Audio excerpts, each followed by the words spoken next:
We left off, we had already spoken about the first line of the Shema, the first 6 words.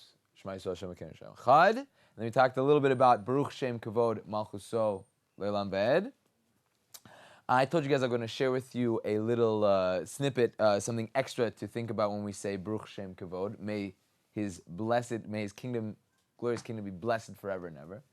And it relates to what we were talking about in the matter of the words Hashem Echad, right? That we said when we say Hashem Echad, we have in mind that everything comes from Hashem, right? Not just the good, but even the bad. And if the bad is also coming from Hashem, then what does that make the bad? Not really bad, also good. I saw in my Siddur from the Slach, remember we talked about this. This line is actually, we have a tradition that it goes back. Yaakov Avinu, when he wanted to reveal the end of days to his sons, he felt that maybe one of them wasn't fitting to know the information, that maybe one of them was lacking their emunah. So they all got together and said, Shema Yisrael, Hashem Elokeinu Hashem Echad, right?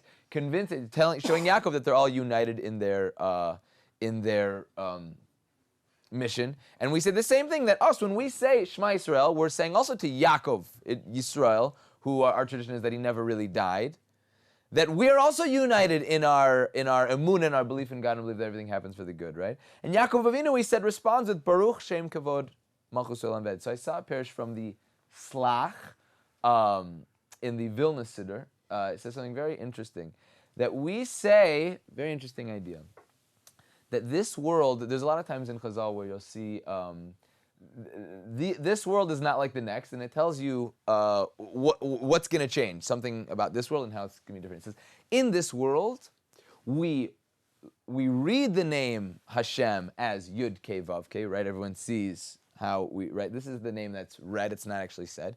And we say the name as Aleph Daled Nun Yud, Adon, right? Our master of everything, right? And we spoke a little bit about the aspects of both the names, right? That the name Yud Kei Vav Kei, Michael, what is it reminiscent of? What is the main character trait that God is showing us with that name of Yud Kei and Vav Kei? Everlasting mercy. Everlasting mercy, right? We talked a little bit about that, right? And when we say the name Adon HaKol, master, when you think about the aspect of a master, what is the specific character trait being presented at that point?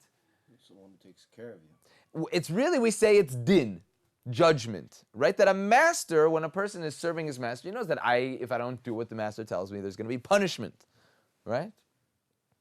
There's another aspect of master of everything is the idea of rulership, right? So you see there's more of like an awe. Remember, like we talked about yesterday, I gave guys the analogy is that if you were going to walk in, you got a job at Google, and you were going to walk into the CEO of Google's office, he invited you in, you would have mixed feelings of excitement, but also feelings of being scared, right? I always give the example, when I used to be in high school and I would get called in the principal's office, right? As I'm sure we all remember, there's an incredible feeling of fear. Now, what are you scared about? What scares you?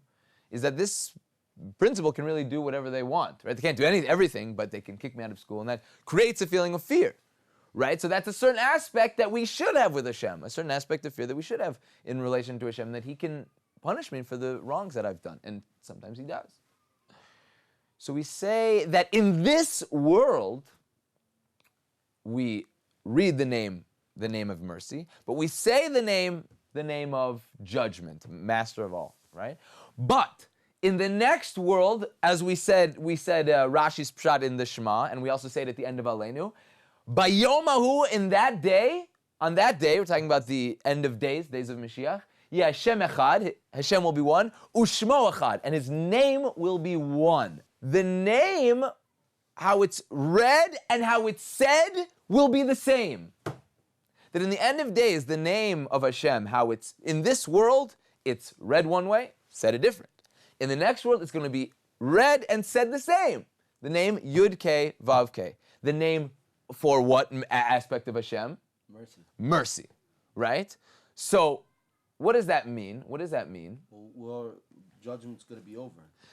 One aspect is that judgment's going to be over. Another aspect is that we're going to see how all of the events that took place in this world, every event that took place for us, for the Jewish people, for the world, what seemed to be judgment, which seemed to be punishment, so to speak, was actually what? Midah? Mercy. Mercy. Now, can we understand such a thing like that in this world? No. We really can't understand it. We can know that it's true, but we can't really understand it and we can't really feel it, right? What's a proof that I have that we can't really feel it, we can't really appreciate it, and we're not expected to in this world? Is that there's a statement in the Mishnah in Brachos, right? The final parak, very interesting parak. Everyone should take a look at it if you're into Agadita, very foundational aspects of Judaism taught right there. That it says that Chayev Adam levarach al hatova al ara kishem shemevarach al hatova. That a person is obligated to bless Hashem for the bad, the same kishem like that he blesses Hashem for the good. On the good, we have a bracha. What bracha do you make when good things happen? There's really two actually types of brachas. You make a bracha on certain good things that happen to bracha to Hashem, hatov v'ametiv, that Hashem is good and He does good. When good things happen for you and others also benefit. And when specific good things happen for you, make a shechianu, v'kiyamanu, right? New fruit, new nice jacket, new talis, right? And when bad things happen, you lose a loved one, chas v'shalom, what bracha do you make? Kaddish. You make, okay, you do say Kaddish, but you make a bracha called Baruch Dayan Emes. Blessed is Hashem, the truthful judge. When right? something bad happens to you. Right. And we are expected to bless Hashem, right? The idea is we're supposed to bless Hashem for the good and bad. And I thought to myself, if everything's really for the good, why not make the same bracha always, right? Meaning when something good happens to me, so I thank Hashem for it. When something bad, I should also say, well, it's also for the good, right? We are assured that in the next world, we're going to see how it was all mercy. But in this world, we can just know that, but we can't really experience that. Bad, I'm sorry, bad seems bad, and and we're supposed to acknowledge that and feel the bad, right? When a person dies, you go through a mourning period, right? You don't jump and dance like you're at a bris milah, right? So like we said, when we say Hashem's name will be one, right? We have a tradition that His name, the name Yud and Hey, will be the name that name will be unified. The Aleph Dalet, the name that was once known for din, judgment, will be transformed to also mercy. So when Yaakov Avinu realized that when his sons say Shema Yisrael, and he says Baruch Shem Kavod Malchuso Le'amved. So what Yaakov Avinu is saying is that other aspect of Hashem's, of the name of Aleph Dalet, which is not just judgment, but also the honor, right? The feeling of honor and knowledge of God's honor in this world, that should increase forever and ever. Okay? So that's just one idea, right? So now we're going to pick up where we were yesterday. We were talking about Ve'ahavta, right? And you should love Hashem, your God. Now, we spoke yesterday. What's the problem with this statement? And you should love Hashem, your God, with all your heart. First off, what is it? What did we say might be Rashi's problem with this commandment to love Hashem, right? That according to me, I could be wrong, that it's difficult to say that I'm able to love Hashem the same way I love Shalom or Michael, right? It's how do I reach that type of feeling with God? So what does Rashi tell us it means to love Hashem? What does Rashi tell us it means to love Hashem? Chaim, do you remember what we said? To love Hashem, Rashi says, do His commands from love, right? That there's two essential ways that a person can do something he's commanded in, via love or via fear, right? We've always probably dealt with this with bosses or with parents, right? That there's something you can do out of love, something you can do out of fear, right? What's the difference between the two? So we talked about it. That a person who's going to do something out of fear, like let's say you're working for your boss, so you're afraid of getting fired. So you're just going to, sometimes you might not even do the job. And if you do the job, you're not going to do it so well. But if you do it out of love, right? So you're going to be doing the job much better. And that's how we're expected to serve Hashem. So this was my question I want to ask you, gentlemen. How does a person reach that? How does a person begin and maintain to do mitzvahs, to serve Hashem from an aspect of love? How do we reach that level? So I thought about this, and this is my explanation. People are welcome to disagree or add on. I said to myself, well, what allows me to do mitzvahs in the best possible way, what inspires me to do mitzvahs in the best possible way, when I realize, right, a lot of people have a big problem with Judaism. They think, chas v'shalom, this is a problem a lot of people have that don't know much about Judaism, that God is what I like to call a sadistic coach. He's not. But what does it mean, a sadistic coach? That God wants to make my life hard, right? Here I am, I want to do whatever I want, and here comes God, and he says, no, you can't eat that. You can't do that on Saturday, right? He's basically just trying to make my life difficult, right? And most people, when they approach a relationship with God like that, their service to him is going to stink, right? Because they just look at life, and they look at service of God as what I like to call an obstacle course. Here I am, I want to live my life, and God has put a bunch of obstacles in my way, so I just have to get through them in order to live and do what I want, right? I really want to go to the football game on Shabbos, but God says I have to keep Shabbos, so fine, I guess I have to do it. And that person's Shabbos is not going to be very enjoyable. Hopefully we won't have to deal with those type of people. Hopefully there should never be such people, right? But what does it say in God's Torah? You should know, gentlemen, there is a fascinating statement. This is the basis of the Mesilas Yesharim, right? That the Mesilas Yesharim starts off teaching you a pasuk. Moshe Rabbeinu tells over to the Jewish people, what does your God want from you, right? And he tells over 6 things that really, I would say, summarize the basis of Jewish practice, right? So the main thing is the end, but we'll just go through them. One is to fear Hashem, to love him, to walk in his ways, I forgot the fourth. It's 5 things, and the 5th is, and to observe all of his commandments. And then he ends with 2 words that should really change everybody's life. What are those final 2 words? L'tov lach. That why is Hashem asking you to do all these things? L'tov lach, for your good. So a person who reads that with open eyes is going to see, wow, all of these things that Hashem is asking of me, are they for me? Are they for him? Or are they for me? Very simple answer. Hashem says it. L'tov lach, they're for you. All these things I'm asking, fear of me, love of me, to walk in my ways, it's because I want what's best for you. And these are the ways that you are going to reach your potential. These are the ways that you're going to become the best person that you can be, right? So, gentlemen, everything I just told you, you can now encompass that in the words, Ve'ahavta es Hashem Elokecha. You should love Hashem, as Rashi tells us, do his mitzvahs from love. Now comes me and asks, how do you do his mitzvahs from love?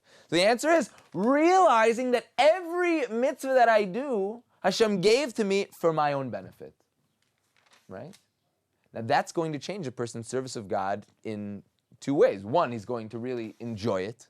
He's going to do it with his full heart because he knows it makes him better. You know what else it's going to do, gentlemen? This is very important. This is what a person should do with every mitzvah. It's going to cause him to meditate a little bit on the mitzvah and think, how is this mitzvah benefiting me? What is this mitzvah doing to change me? How is it bringing me to become a greater servant of God, a person with better character traits, a person more like God? How often do we do that with certain mitzvahs? Michael, Shalom, you guys do that ever with mitzvahs? A good example where this is not done, and it should be done, is via prayer, right? Tefillah, right? If you ever see a person running through the prayer service, usually taking what should take, I would say, we'll say at least 45 minutes, maybe 50 minutes, and I'm also very guilty of doing this, finishing it in, let's say, 25 minutes to 28 minutes, right? I would recommend staying away from minyanim like that, right? Or just running through the prayer service. Now, don't get me wrong, we're all human here. It's hard to pray 3 times a day. But when a person, meaning what's causing a person to act like that, to daven so quickly, is because he thinks, I have a list of obstacles that I have to get through so I can do what I want in my day. Prayer is one of them. Here we go. Let's do it quickly and just check it off. On with my own life, right? It's a person, like we said, who does not believe that the mitzvahs are for him, that the mitzvahs are to perfect him. So if a person really realizes, he's going to say, wow, prayer, the whole aspect, the whole vehicle of prayer is a tool to bring me to my perfection, to bring me closer to Hashem, to give me the greatest good. So why don't I slow down and really think about this? Why don't I slow down and think, what is me meditating on these words, contemplating these words, asking Hashem for these things? How is it going to morph me? How is it going to change me? Can anyone think? Does anyone want to give a possible idea of how prayer has the ability to change a person? When a person, let's just say, talking about normal, not the Shemona Esrei, let's say you're just speaking out to Hashem in your own words, right? That every moment that a person spends in prayer is another moment where he is gaining more trust in God. The more that I pray that Hashem should help me, the more that I realize Hashem is the only vehicle through which I'll be helped. That's what we talked about the name Elokeinu, right? When I meditate on the name, when I say the name Elokeinu and I have in mind, remember the halacha, master, Baal Kochos Kum, that master of all forces, right? So the first thing that should go to mind is, so I should pray for everything. If everything is coming from Hashem, so of course I can ask for everything. And every moment I spend asking, I'm growing in my ability to know, in my knowledge that everything does come from Hashem. I have to ask of him. So I'm going to have much bigger trust. You know, gentlemen, I just had a baby girl. And it's a Mazel, and it's a very interesting experience, very amazing experience. But one thing I've seen that's just gone up so much is my prayer. Because there's so many times with your child where they're crying and you just have no idea what's going on, right? And you have no idea what they need to be helped. And even if you've tried the thing that seemingly needs to help them, it doesn't always work. So what do you have? You have prayer. That's the one thing that a Jew always has. And it's like, it's helped me so much. Because when you realize with a child how little is really in your hands, the baby's health, right? Like at any moment something can go wrong. It's completely in Hashem's hands. And you pray to Hashem for that. And it has an effect on the rest of your day. Who says that I have a control in anything in life? Right? I see how vulnerable my baby is. So most things in life are very vulnerable. It just doesn't seem like they're so vulnerable. So I really should pray to Hashem for everything. That's one aspect. And I would go along with what you were saying, Shalom, that prayer, gentlemen, one idea, who knows the Hebrew word for prayer? Tefillah. Tefillah, right? We also call it lehit palel, right? Does anyone know what palal is? The verb palal? Lehit, to do to yourself, whenever you see heat, it's reflexive. That means to do to oneself. Lehit palel, to judge oneself, right? Now, what does prayer have to do with judging oneself? Well, hopefully it's all of our goals to serve God, right? Now, when I pray, I'm essentially asking of Hashem, now this is in the Shemona Esrei, 19 things that we, the Jewish people, need to serve Him, right? So via my asking, I'm also recognizing these are the things that are necessary for me to serve Hashem in the best possible way. So you see, at every moment, every time I'm praying the Shemona Esrei, if I'm really thinking about the words, I'm judging in myself, these are what I need to serve Hashem in the best possible way. Am I doing that? Am I really yearning for these things? Do I really feel I need these things? And to the degree that I yearn for them and ask for them more, I'm going to receive them, and I'm going to be a better servant of God. I'm judging myself as a servant of God. How much do I ask for these things that I need to serve Hashem? Yeah? So if we were to do that with every mitzvah, we could begin to realize how all of these mitzvahs are there to make us into the person that Hashem wants of us. And maybe if we really do that and think like that, when we say V'ahavta es Hashem Elokecha, I can say, how am I going to serve Hashem from love? By realizing that it's all for my benefit. That all the mitzvahs, everything that Hashem asks of me is for my benefit. Sometimes it's easy, sometimes it's very hard. Right? There's a lot of mitzvahs, especially as a Baal Tshuva, that we have to deal with, that we don't really understand how it's for my best, right? Might involve some embarrassment, might involve some difficult conversations with friends or with family. Sorry, Mom, I can't go to that restaurant. Why? You love that restaurant. No, it's not kosher, right? That seems uncomfortable, right? And I can't always see exactly how that's for my best, but when I trust in Hashem and, like you said, meditate on these words, I realize, yeah, that is for my best. Oh, you don't see it? Okay. So you don't see it. Give it time and you will see it. If not in this world, then in the next world. Good? So we said, V'ahavta es Hashem Elokecha, b'chol levavecha, right? With all your heart or hearts, right? your Yetzer Tov and your Yetzer Hara. That's what we said yesterday. We talked a little bit about what does it mean to love Hashem with your Yetzer Tov and your Yetzer Hara. So we had a few answers. One, Chaim's answer of how do you love Hashem? Yetzer Tov, like we understand, is our natural yearning to be good, our natural yearning to serve Hashem, our natural yearning to actualize our potential. Seems pretty easy to love to serve Hashem with that. That's what we naturally want. To love Hashem, to love Hashem with our Yetzer Hara. How do we do that? We talked about it yesterday, right? Chaim said to do the animalistic things, l'shem shamayim, as they say. What does it mean, l'shem shamayim? For the sake of God. How do I do things like eating, sleeping, drinking, hanging out, exercise, right? All these bodily things. How do I do them for the sake of God? I would say eating, very simple, right? That my eating should be to give me energy to serve Hashem. Right? I'm sleeping so that I have energy to serve Hashem. Right? And like we said, gentlemen, you should know that it becomes a mitzvah then. You do it for that, right? What's another outcome of if I do the yearnings of the Yetzer Hara for the sake of God, besides them becoming mitzvahs, what is another outcome? You bring about the Mashiach. Right. All mitzvahs, I think, bring about the Mashiach. You'll probably have a lot more control in the realm of the physicality. If you remind yourself before you do a certain physical action that you're doing for the sake of Hashem, so there's only so many hot fudge sundaes you can eat for the sake of God, right? Before you're just like, wow, this 7th hot fudge sundae, I don't think it's for the sake of God anymore, right? So it could be that it'll have a little bit more, it'll help you a little bit more to not overindulge in the physical enjoyments of life. Good? Fine. So he said that's serving Hashem with all of your heart, right? What does it mean to serve Hashem? Bechol nafshecha, right? Gentlemen, we were on the second part, right? Sorry we're moving a little bit slow through the Shema, but bechol levavcha, we said, bechol nafshecha, with all of your soul. What does that mean? Your thoughts, intentions. How do you serve Hashem with all of your soul, gentlemen? All your heart was bechol levavcha, all of your soul. What does it mean all of your soul? So the Mishnah in Brachos tells us, Bechol Nafshecha means even if you have to give up your soul, that you should do that with love, right? That you should serve Hashem with love to the point that even if He asks you to give up your soul, that you should. Has everybody heard the famous story of Rabbi Akiva? Yeah. Right? That Rabbi Akiva, Chaim, you heard the story?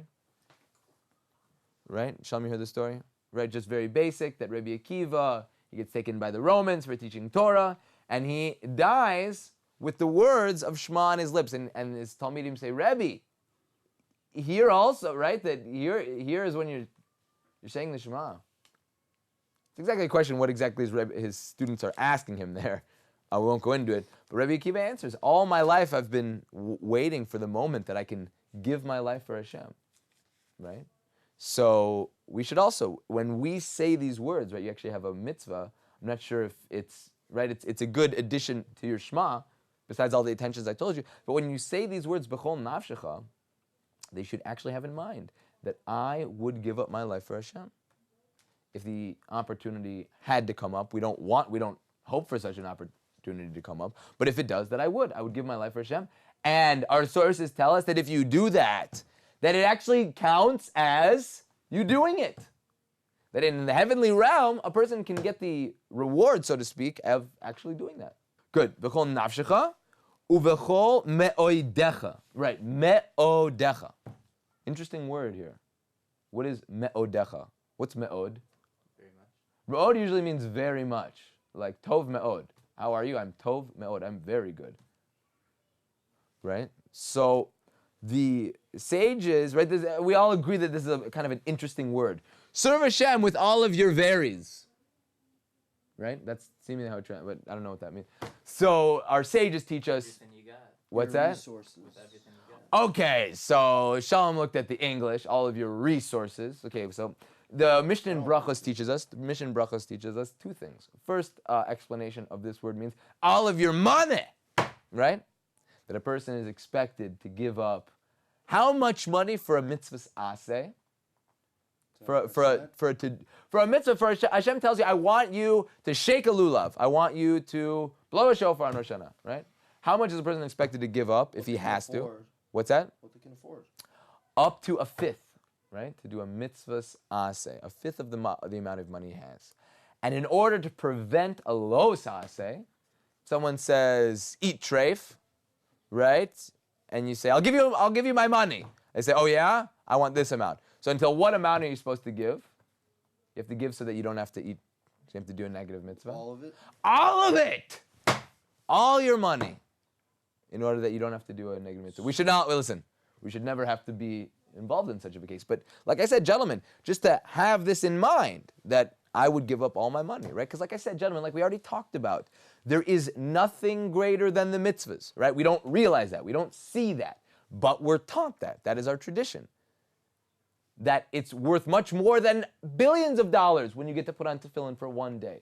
We live in a world today, specifically, where you have so many people who want to help a person that it's very easy to always, like with tefillin, I help out with a tefillin organization that gives guys tefillin for basically like very cheap amounts, right? And you should know also, a lot of the time you don't always have to own them necessarily, right? Like let's say tefillin, meaning a person can always borrow tefillin. Doesn't even have to own his own pair. It's good to own your own pair, right? If you can, but if you can't afford it, right? If it's whatever amount, so you can borrow, right? It's at the end of the world. With lulav specific, it's also very interesting. Lulav, you actually have the specific mitzvah of owning your own lulav.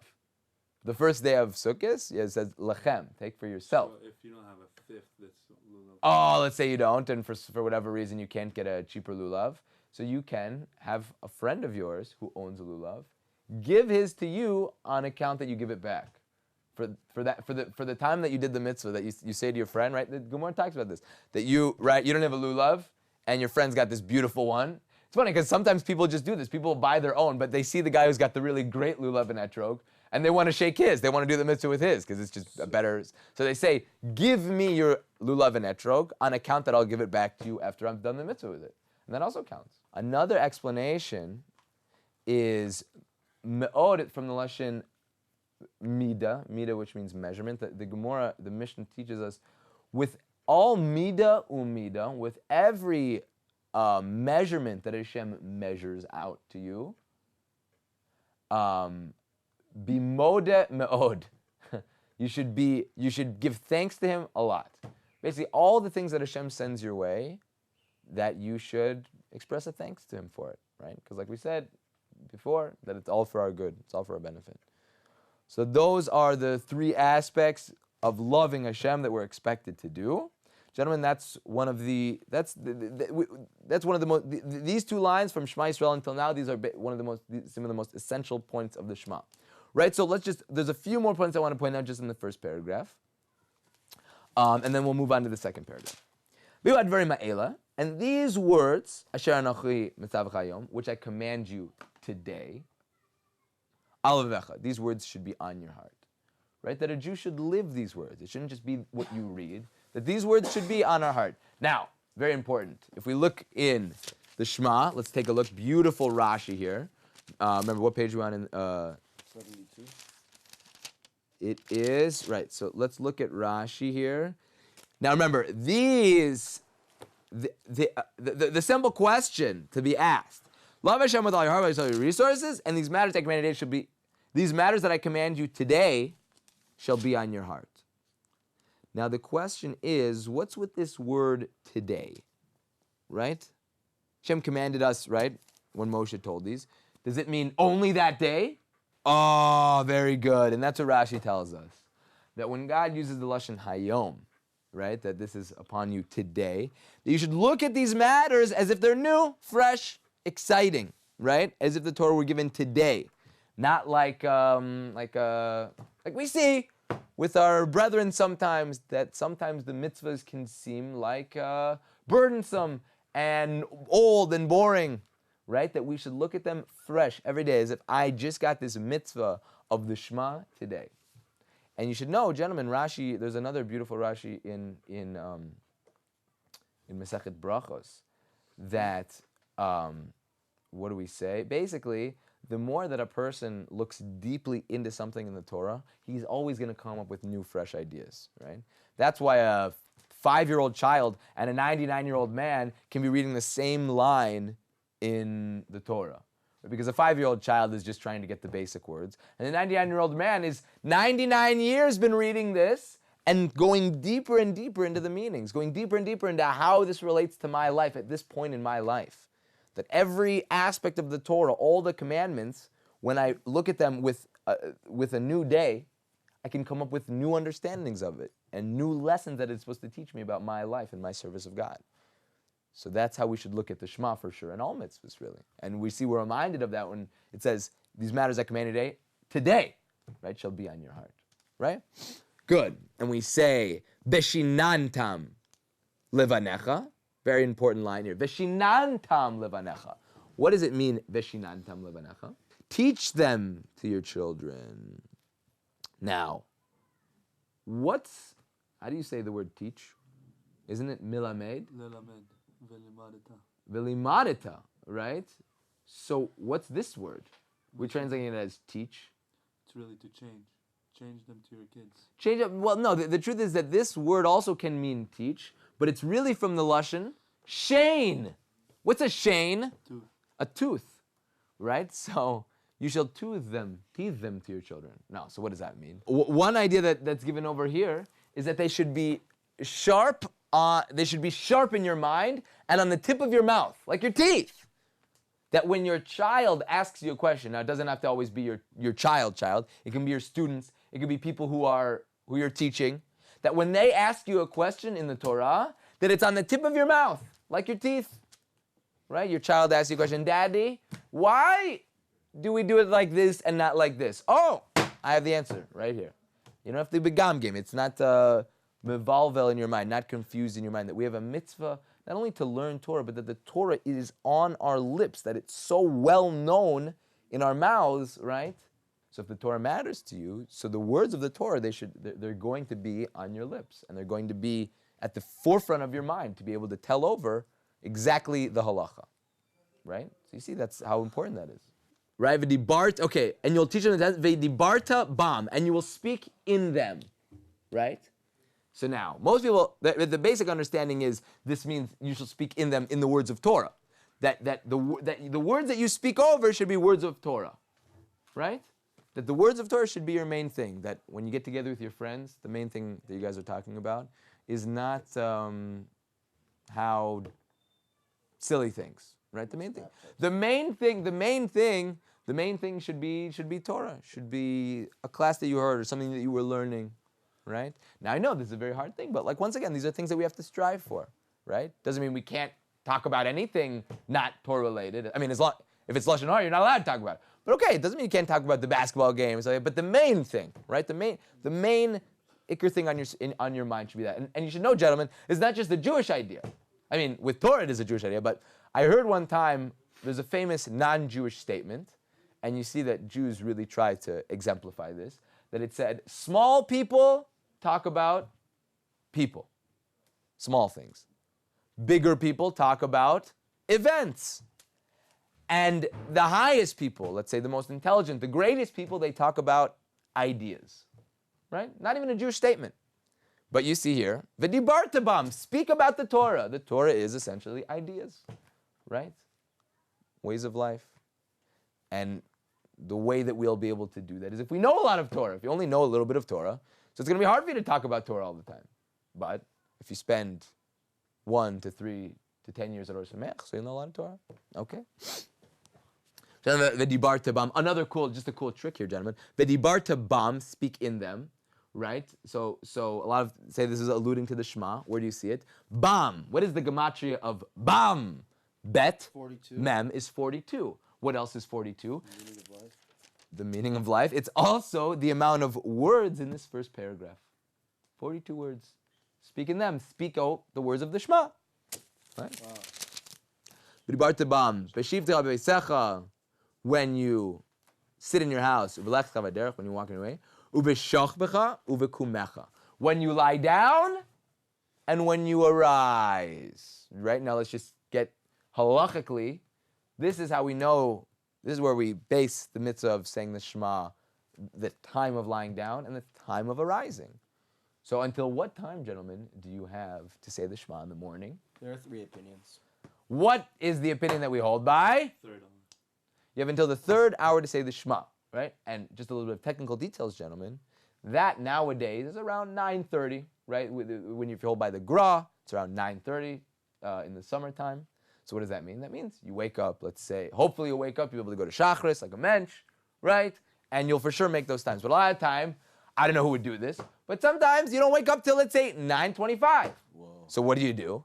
Say, oh, I have 5 minutes to say Shema. Get up, hopefully try to go to the bathroom, wash your hands, put on your tzitzis, if you can, put on your tefillin, and say the Shema. But if you can't, if you have 3 minutes, so you just try to go to the bathroom, say the Shema.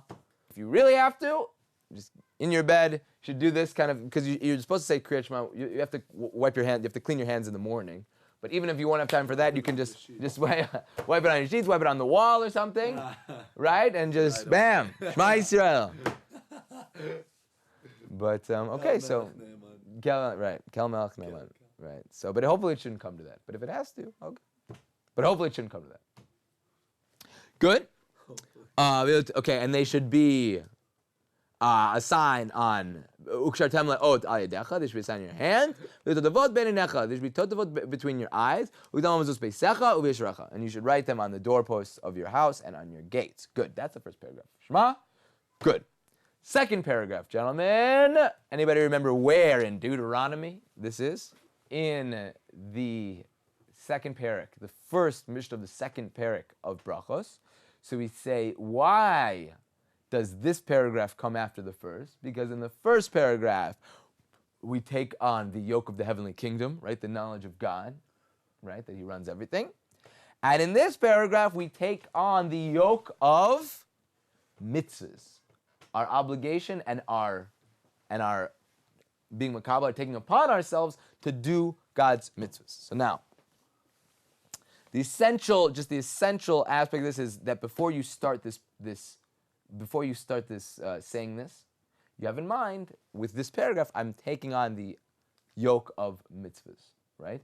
And also, the Art Scroll actually even says it. You should have in mind that in this paragraph, we're going to talk about that if I do the mitzvahs, I'm going to get a reward, and if I don't, there's going to be consequences, right? That's the essence of the second paragraph. If you do these mitzvahs, I'm going to give you rain in the right time, and if you don't do these mitzvahs, I'm going to give you, right, not such good things. We'll say this idea, we'll just start with this idea because it's a very important idea. We'll end off with this question. Gentlemen, there's a question that people ask, right?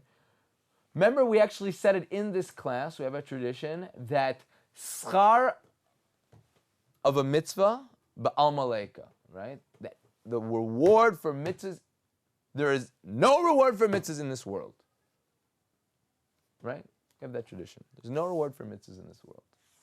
So the question that most ask, there's maybe 8 famous answers, this is one of the most classic questions on Jewish philosophy, is if it's true that there's no reward for mitzvahs, so if you flip through a lot of these pages, and especially in the Shema itself, what does it seem to be is going to happen when we do mitzvahs? A worldly reward. I'm going to give you rain in the time, right? You're going to eat, you'll be satiated, right? You're going to have children. I think it's the Rambam, don't quote me, that says exactly that.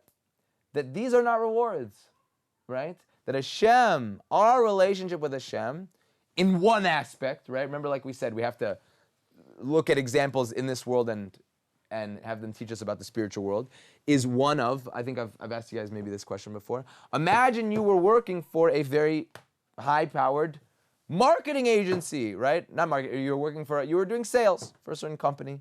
And they said, you are an incredible salesman. We want to fly you, we want you to go around the world selling this product, right? So you go to the airport, and they say, okay, you want a flight? How do you plan to pay for this? So who pays for that flight? Company. Why? Why don't you pay for it? I'm doing it on behalf of you. Oh, very nice. Oh, and then when you get to your destination and you check into your hotel, who's paying for your hotel? The company. The company pays for your hotel. Oh, and your 5-star breakfast. You really needed a 5-star breakfast, Shalom? With the bottle of wine, yes. Yeah, with the bottle. Why? Because I'm going to go out and do sales. I need to eat well, right? I need to eat well. I need to drink well so I feel good so I can go sell your product. So you should pay for my amazing 5-star omelet breakfast with pancakes. No, so you already see where this can go too far. But what's the whole point, gentlemen? We are here to work for Hashem. We're here to work for Hashem. So Hashem says, you're here to work for me, so I'm going to give you what you need in order to serve me. You tell me what you need, right? Now remember, let's not get too carried away with this. That's what we have to keep in mind always. What is it that I need to serve Hashem? Right? For some people, it's a little bit more comfort here and there. Maybe it's this and that. But like we said, we went back to prayer also, that if a guy's asking for a Ferrari, he has to think to himself, well, am I asking for this Ferrari because it's going to help me serve Hashem, or is it because I really want it, right?